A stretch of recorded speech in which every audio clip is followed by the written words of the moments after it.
This is the 5-minute guide to the German Scharnhorst class battleships.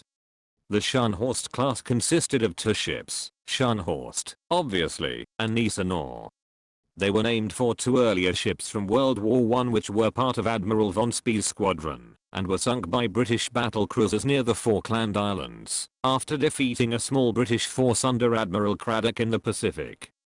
In the 1930s, Hitler managed to negotiate the Anglo-German naval treaty which superseded the restrictions of Versailles and officially allowed the construction of ships over 10,000 tons which had been the old restriction with guns of up to 16 inches. Germany had just built the Deutschland-class cruisers with 11-inch guns in triple turrets which seemed to be good commerce raiders, so the French built the Dunkirk-class battleships, although they were more like battlecruisers due to their thin armor. These had 13.5-inch guns into quad turrets, and it was these ships that made the Germans cancel a planned class of larger cruisers and build the Scharnhorst class instead.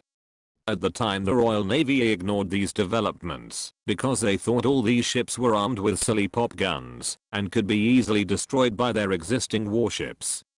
Previous German battleships like the Bayern had used 15-inch guns in twin turrets and Hitler wanted a similar armament. But real life is not like a tech tree, where you just unlock technology, and the ability to manufacture such guns was lost, and would take years to develop again, so they decided to use improved 11-inch guns instead. The 15-inch turrets that were developed ended up being used on the Bismarck-class battleships. Heavy secondary and anti-aircraft guns were also included along with some torpedo launchers, because you can never have enough firepower. The Germans called these ships battleships, but the British called them battlecruisers, because they were faster than most battleships, but their guns were inferior. Most battleships carried 14, 15, or 16-inch weapons. However, the hulls were heavily armored, and after the war most people agreed they should be called battleships instead. Both ships were laid down in 1935, launched in 1936, and came into service in late 1938 and early 1939. At first the ships took a lot of water over the bow when at speed and they were refitted with a new Atlantic bow in 1939. With the outbreak of war the Kriegsmarine tried to use these ships as commerce raiders, but all they found was one old merchant ship converted with a few guns mainly for show, the HMS Rawalpindi, which went down fighting, but was quickly sunk with only a single minor hit to the Scharnhorst. Next the ships took part in the invasion of Norway. This did not start well. An encounter with the old British battlecruiser HMS Renown and its escorting destroyers sent them running back to safety after a brief engagement. Renown had 3 twin 15-inch turrets, the same armament originally planned for the Scharnhorst, and if they had been refitted the battle would probably have gone very differently.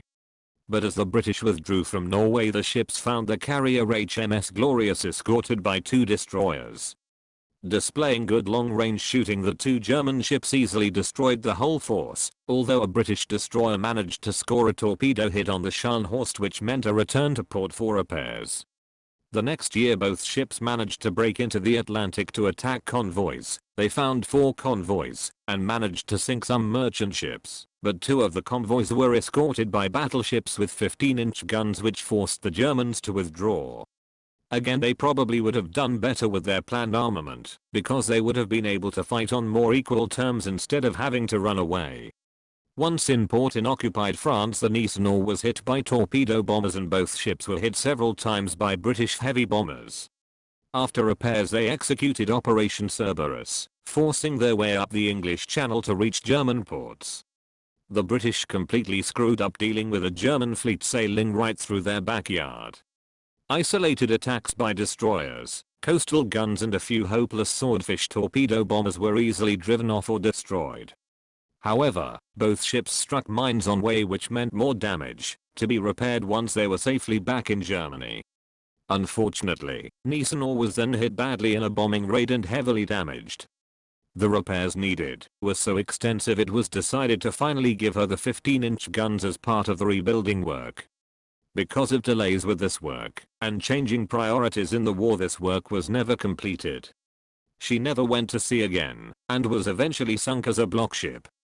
Scharnhorst had managed to make it to Norway after repairs, and worked with most of the remaining German fleet to try to attack Allied convoys to Russia.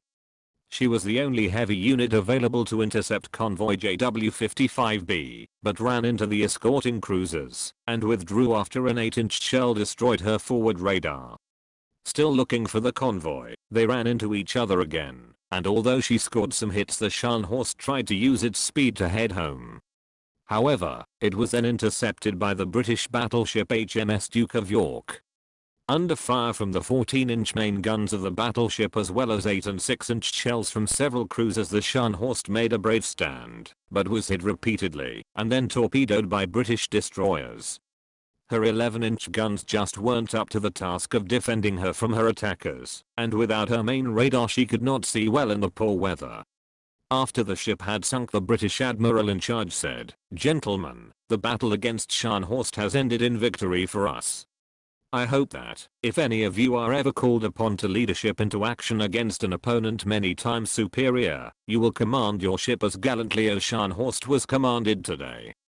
That's it for this video. Let me know what you think in the comments or leave a suggestion for another ship. Thanks.